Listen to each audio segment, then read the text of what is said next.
Sa balitang umiikot sa PBA, isa sa mga usapin ay ang posibleng paglipat ni Brandon Ganuelos-Rosser mula sa NLEX Road Warriors patungo sa TNT Tropang Giga bilang bahagi ng isang potensyal na trade rumor para kay Carl Brian Cruz. Ayon sa mga ulat, may mga pag-uusap na nagaganap at tila may interes ang TNT na kunin si Rosser, isang veteranong manlalaro na tanyag sa kanyang kakayahan sa larangan ng basketball. Si Brandon Ganuelos-Rosser, isang kilalang player sa liga, ay kilala sa kanyang versatility at kasanayan sa iba't ibang aspeto ng laro.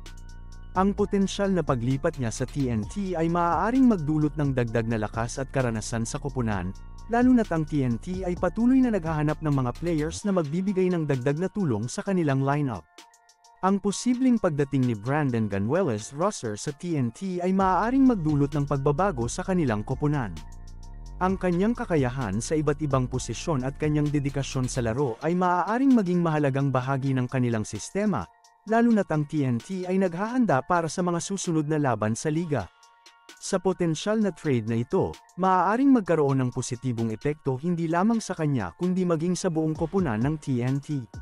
Bilang isang veteranong manlalaro, ang kanyang paglipat sa TNT ay maaaring magdulot ng mas malawak na oportunidad para sa kanyang karera sa PBA.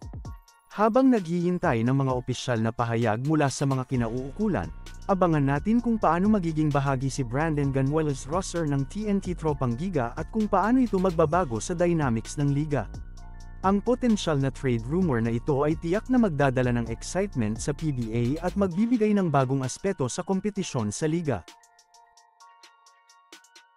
Sa mundo ng PBA, isa sa mga mahahalagang aspeto ng kompetisyon ay ang mga posibleng paglipat ng mga manlalaro mula sa isang koponan patungo sa isa pa. Sa kasalukuyan, isa sa mga pinag-uusapan ay ang potensyal na paglipat ni William Navarro mula sa Northport Batanquier patungo sa Barangay Ginebra, San Miguel. Ang usap-usapan na ito ay nagpapakita ng interes ng Ginebra sa pagkuha ng isang bagitong manlalaro na may malaking potensyal sa larangan ng basketball.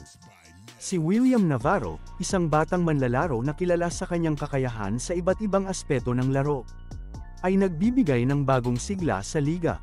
Ang posibleng paglipat niya sa Ginebra ay maaaring magdulot ng dagdag na lakas at kasanayan sa koponan, na maaaring magpatibay sa kanilang lineup para sa mga darating na laban sa liga. Sa kanyang kabataan at potensyal, maaaring maging mahalaga si Navarro sa plano ng Ginebra para sa kanilang kinabukasan sa PBA.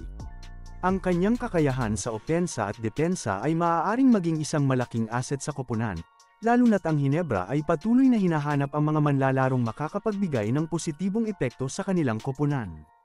Ang posibleng paglipat ni Navarro sa Ginebra ay maaaring magbukas ng mga bagong oportunidad para sa kanya sa liga. Ang pagkakaroon ng mas malawak na exposure at karanasan sa isang kilalang koponan tulad ng Ginebra ay maaaring magdulot ng pag-unlad sa kanyang karera at pagkakataon para patunayan ang kanyang sarili sa liga. Habang ang mga pag-uusap ay patuloy na nagpapakulo, abangan natin kung paano magiging bahagi si William Navarro ng Barangay Ginebra, San Miguel at kung paano ito magbabago sa dynamics ng liga.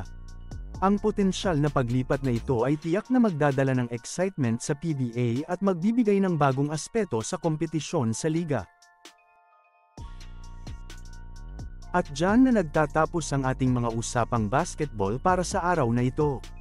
Kaya naman siguraduhin na nakalike na ikaw at nakasubscribe at mag-hit na rin ng bell button para updated kayo palagi sa ating mga usapang basketball. Maraming salamat po.